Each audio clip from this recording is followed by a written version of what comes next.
Hey kids, welcome back to Worth the Spin. I'm your host, Just Jack.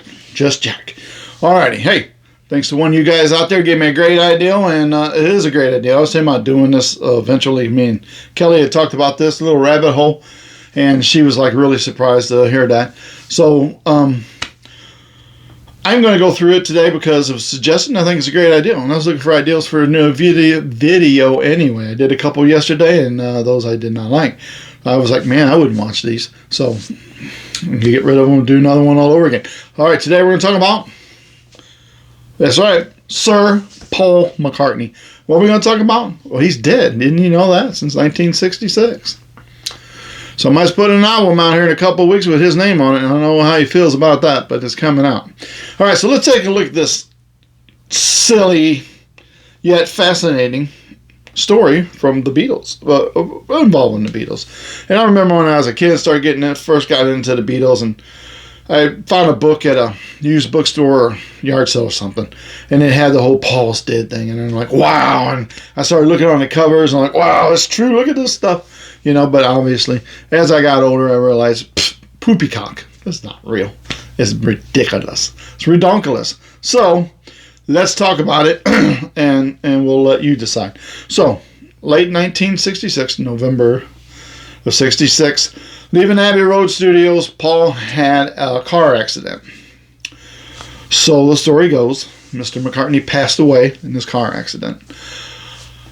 When it was reported by the local police, this is a little part of a side story, and you might have heard this tale, and you might not.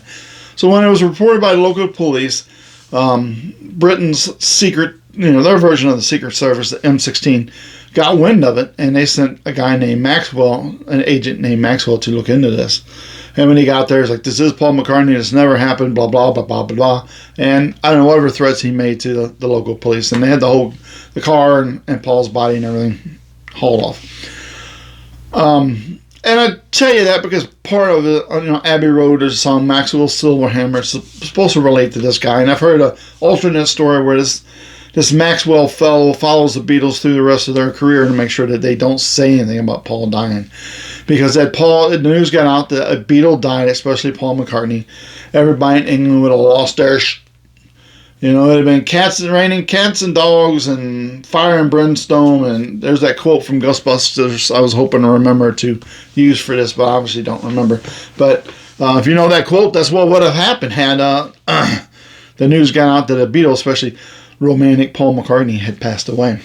There was a contest to find a replacement for Paul. So this contest that actually happened was, it looked like Paul McCartney contest, and some guy won it because he looked like Paul and he kind of sounded like Paul, and he had some of Paul's memorisms. But you see people all the time that they say that everybody has a double out there.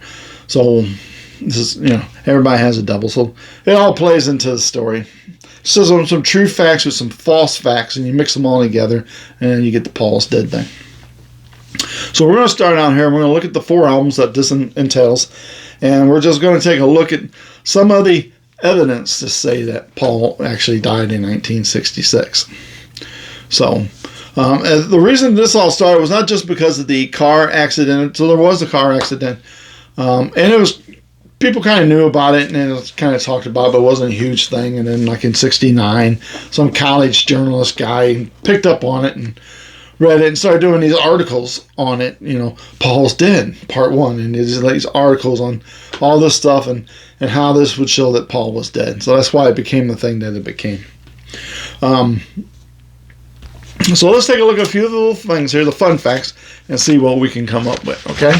All right. So it starts with basically Magical Mystery Tour. John's always jumped around, who's a walrus, him or Paul, and, so in some cultures, a walrus is a symbol of death and destruction. And I don't know why, but I'm going off of memory of the last time that I've read this story, which has had been a good 25, 30 years ago. So that's kind of the deal, and why Paul is the walrus is because, death and destruction follows Paul. That's the story you get, kids. So inside this, as you know, comes with a nice little 24-page booklet, and mine is in the record sleeve. I don't want to take it out because of the 3 copies I have more than that, but of all the copies I have of Magical Mystery Tour, my 2 originals, they're still attached, and I don't want them coming loose. You know how easily they come loose, so they are, inside. So I can't open it up to show you. But if you have a copy of this at home, follow along. So we're looking at 2 panels in the comic adaptation or whatever that is included with this that tells you the storyline of the TV special that the Beatles did. In one of the panels, you see a crash car. That was supposed to be Paul's car. And that was just kind of one of their first ways of saying that, As the Beatles are coming down the long staircase and they have the white coats on with the long tails, all the other Beatles have red carnations, and Paul has a black carnation. That's the other clue that Paul's did. So that's the clues from Magical Mystery Tour. Kind of weak, I know. But hey, we get even weaker, don't worry. We got some weaker clues coming up here for you in a second. So the White Album. So all the clues of Paul's Dead are right here on the front cover. If you look really careful, you can see all those clues, but you got to look really careful. All right, got it? Sweet. All right. There's no clues on that cover. I'm just kind of hoping out there's somebody looked at that and said, "What? There are?" And like, you lying son of a... It's all in fun. All right, so White Album. So we're just going to look at some songs. We're going to look at the poster here. So, Revolution number 9, Play It Backwards, Paul's a Dead Man. You kind of hear that in there, and I don't know if it's all these years, if it's been ingrained in my head or if I really can hear it. It's subliminal messaging. Sometimes you hear things, you hear it enough, you believe it's true, and it's not true.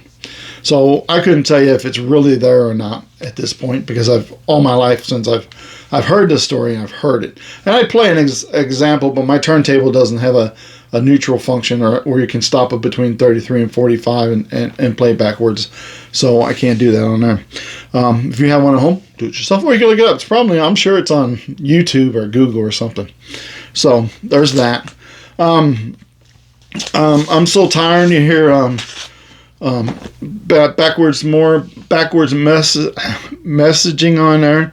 And you hear Paul's a dead man, miss him, miss him, miss him. And when I did that, I remember hearing that. You can hear that phrase. Again, is it really there, or is it something you've heard so many times that now you hear it and you're like, oh, it really is there. It's true. So it's a subliminal thing. It's been implanted there, and once it's implanted, it's kind of sticks around with you for a while. All right, so the other thing we're going to look at is this poster that comes in there, and I'm going to be careful with it. So we have this picture right here in the corner of Paul in the bathtub, and so they say this is a view looking down on Paul as, he's in a casket. Also, his hands are holding his head, and it's saying that his head cracked open during this accident, and that's kind of what that's meaning. That's what they say. I think that's pretty vague stuff right there. This whole poster thing, I think, is kind of out there. So, yeah. But we got some other things coming up on our next album that's kind of out there, too. So it doesn't really matter. All right. Get rid of that. All right. Sergeant Pepper's Lonely Hearts Club Band. This is where we get a lot of stuff. It's going to be very interesting. Trying to move some stuff I took out of my record here so when I show it, things don't fall out. Because, you know what I say, man, if I don't put it up, the stuff's going to fall out. Speaking of which, let's take this record out. Don't want that going nowhere. All right, so one of our first clues, and we're going to do the back cover first because I want to, and because I'm going to get the record back in there. All the Beatles were facing forward, except for Paul trying to avoid the light. Except for Paul, his back's turned to you, because Paul is no longer there because he is dead. If you look, She's Leaving Home, the lyrics. If you look real careful, George Harrison's hand, you'll see his finger.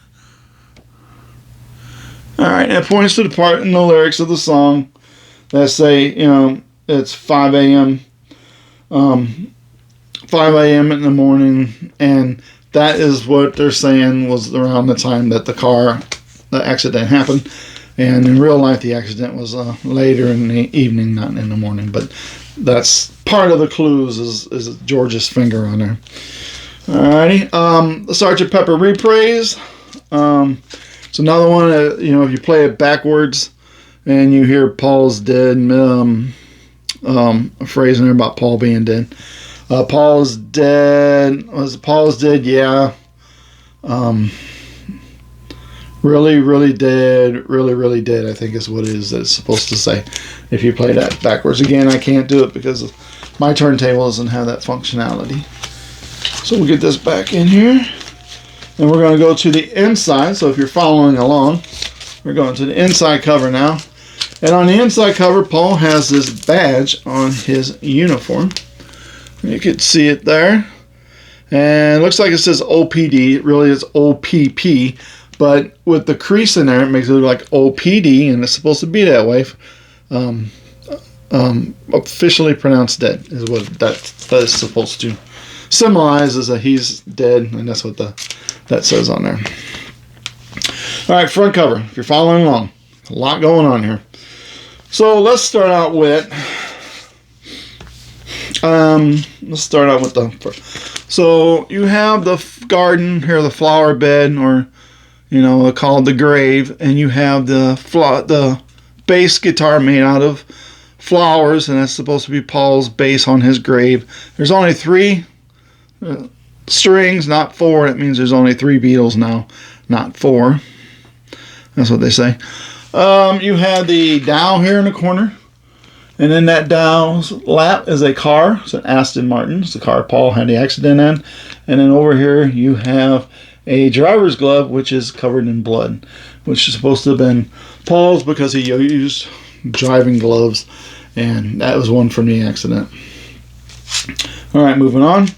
We have Paul right here, and right above Paul's head, one of the wax figures has an open palm. That is supposed to be a priest blessing a corpse. That's what we're going with there. So if you can see that. Another one of the lyrics is Billy Shears. Billy Shears is supposed to be a fake name for this guy who really won the contest. I think his name was William Campbell, something like that. William something. And where he says, and with a little help from my friends, if I sing out of tune, this is because this guy was not as proficient as sounding like Paul McCartney as he looked, so he was still working on his singing voice, and that kind of means, I'm not really Paul, but I'm working on perfecting my voice so I sound more like Paul. You have this little statue here that has this black mark on his head. That is supposed to signify that he died of head wounds. You have Shiva, this Indian 4-armed figure here, is supposed to be a symbol of destruction. Raised arms is supposed to also mean that it's, means destruction. Well, her arms raised in that position is what that's supposed to mean.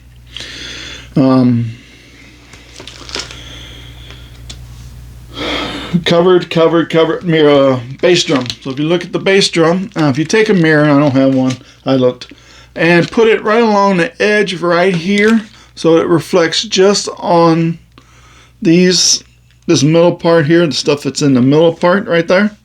So if you look at that real close, so that supposedly says the number 1X, he die, which is 11-9, he die, is what it's supposed to say.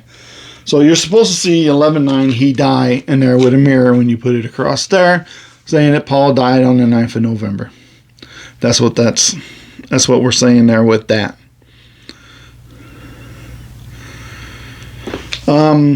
Rita, lovely Rita. So that song is about a policewoman named Rita, and let's straighten this record up. Sorry, minutes. It's about a policewoman named Rita, and so the hitchhiker so Paul had stopped and picked up a hitchhiker. Her name was Rita, and when she realized that she had just got a ride from Paul McCartney, she spazzed out and she jumped all over him like the girls do, and it caused Paul to lose control of the car and went off the road and hit a tree. resulting in both her death and Paul's death. That's the story with that. And what else? We have the Beatles back here in their old 60s outfits, suits. This is the Beatles. They're looking down at this grave thing. So it's supposed to be the Beatles looking down on Paul's grave.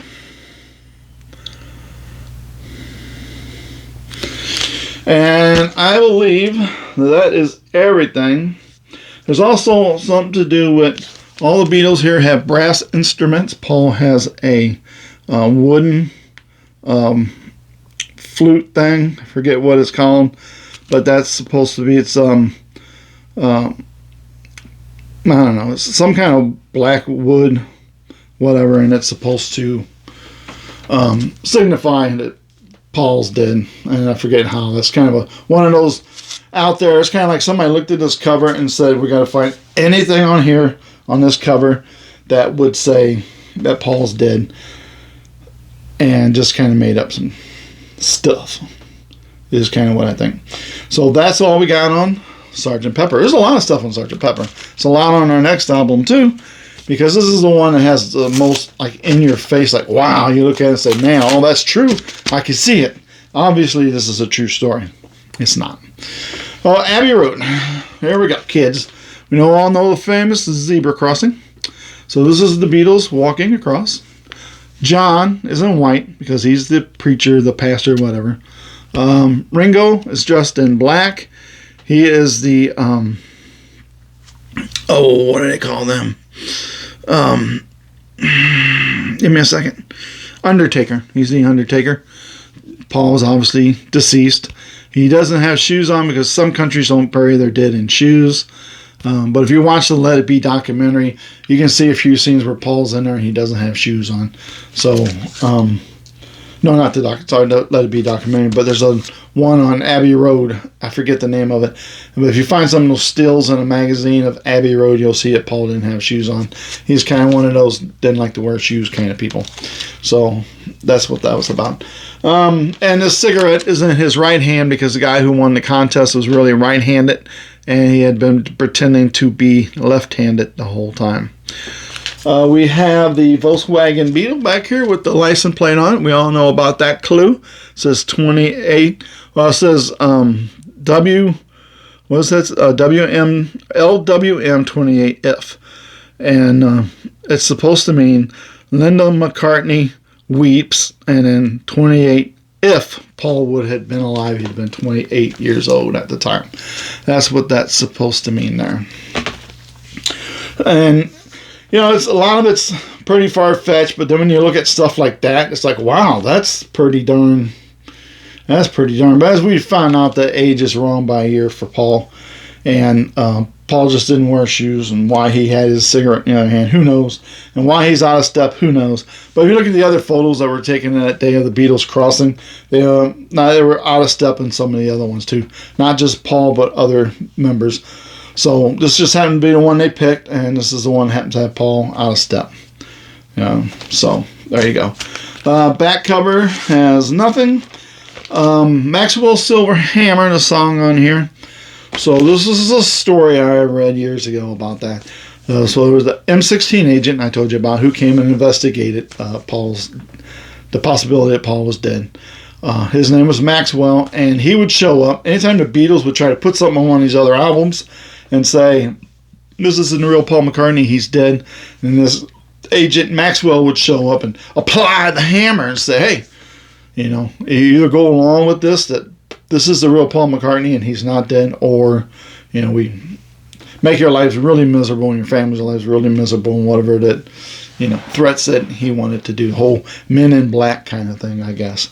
So that song is about Maxwell, the secret agent guy who's watching over the Beatles to make sure they don't say anything. And Paul all along has said this is a stupid story and it's not true. And it's not true. You have somebody who, everybody has a double. So there are people, guys, and they look like Paul McCartney. They look like a lot of us. I see people look like John Lennon all the time. Long hair, the beard, the mustache, glasses, done the right way and right, like a lot of people could look child issues, I suppose. But yeah, it's obviously, it's not true. He went on to do Wings. So Wings, in my opinion, is the second greatest band in rock history after the Beatles.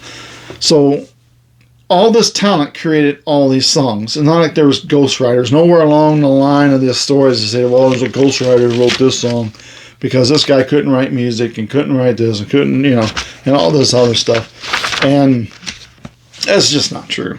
So even though it's kind of fun to, if you're like new into the Beatles and you come across it and you're like, wow, this is an interesting story, I'm going to kind of follow this rabbit hole and see where it leads me. It's an interesting thing to do. It's a good way to kill an afternoon, I guess. There's a lot more little clues and stories and side stuff out there that involve the whole Paul is dead thing. But obviously, in the end of the day, Paul McCartney's alive, as you'll see, as he is on the news, and he's releasing a new album in 2 weeks. So, yeah, there you go. There you have it. There you are. It's an interesting story. It is. It's obviously not true, but it's interesting. Urban legends, It's what makes life interesting sometimes is urban legends. All right, so that's all I got for you today. I hope you enjoyed that story. I hope it made sense to you. Sometimes I'm kind of all over the map like a cat with a ball. But I don't know what I got for you. But hey, there you go. I hope you enjoyed this video. If you did, give it a thumbs up. Maybe subscribe. I got some new subscribers. Thank you guys. I appreciate it. I love everybody subscribes to this channel. It's cool. Again, I say this all the time. I started this a little over a year ago, and I thought nobody's going to watch this goofy thing but me. And because I know sometimes I don't make sense. I have this brain thing going on. But you guys watch, and you seem to enjoy it. And because you keep coming back and you subscribe, that tells me you like it and you enjoy it. And that's great. I appreciate everybody who watches my channel, gives me the thumbs up, subscribes, or makes a comment. I love the comments. Even when you correct me, that's cool because I can't remember everything. It's just awesome. But I appreciate it. Thanks for watching again. I hope you found that informative, at least informative enough that if you don't know a whole lot about the story, you'll go say, I'm going to check out an official version and go online. I'm sure there's YouTube videos and everything on it, no doubt, and look into it and get a little more fancier, more tiny detailed, hour-long, hour-and-a-half-long video on it. It has way too much info over the whole thing. But in a nutshell, that's the story. So the girl, Rita, he picked up. She freaked out. Chris Shikari died. A guy from Lookalike Contest won. They slid him in the Beatles, and nobody knows it because he was so good at it, even with all these clues in your face. Like the clues on here. Right in your face. Look at those clues. There's nothing on there. Anyway, so there you go. Hope you enjoyed this video. If you did, give it a thumbs up. Subscribe maybe. You know when I do new videos. And I appreciate everybody who does subscribe to me and my channel. It's really cool. It's nice to know that you like what I do. That's good because I'm always trying to find things that's interesting that you guys would like to watch. I know when I watch something on YouTube, I want it to be something that interests me and holds my attention and stuff, and I like to watch. So that's pretty cool. Other than that, sprinkle a little love out there today because there's very, very little love in this world, and we got to get some more into it pretty darn quick. And if you don't mind, if you have time, if you have the means, do one good deed for somebody today. Tell them how nice they look. Buy them a coffee. Give them a couple bucks. Give a guy on the corner, if you don't want to give him money because you think he's going to drink it or use it for drugs or whatever, then go through a drive-thru and get a cheeseburger and fries. They love when you do something like that because some of these people are truly, truly in need and truly need help that they can't obtain, and anything like that is a blessing to them. And that's the point, to try to bless other people as we go along in life, as much as we are being blessed by the Lord above. So that's what I got for you, and I hope you enjoyed this video. So any comments, feel free to throw them out there. I love comments, and if I forgot something that's super important, you think, well, you forgot that, feel free to let me know, because the way this thing works anymore, I'm lucky I know my name. Guess what? They gave me a name tag at work, so I remember my name. All right, I'll talk to you guys later. Thanks for tuning in. Have a Beatleistic day, and remember, a couple of weeks got Paul McCartney coming out with a new album, Listening Parties. There's a special album for the listening party. Obtaining it's going to be a trick. I did talk to a guy at a local record store who didn't even know about it, so they're not prepared for that. But he knows that they got ordered because I said something, so they ordered them on the last minute. And if it was like the last day you could order it, he's like, man, I'm glad you said something. We would have missed out on that, and that's something I want. So he's going to let me know how it works. He's supposed to let me know how it works so I can be in line early to get one, or whatever it is I got to do to get one. I definitely want to secure one of these. There's some goodie bags and postcard and I don't know, whatever else, some other stuff. Plus, you could stand around with a bunch of other Beatles fans and listen to Paul's new album and talk about, is this a real Paul or is it the dead guy? The fake guy, I meant. There you go. See? Giving you a little stuff to have a better conversation with on that listening party here in a couple of weeks. That's all I got for you again. Thanks for tuning in. I really appreciate it, guys. Have a good day.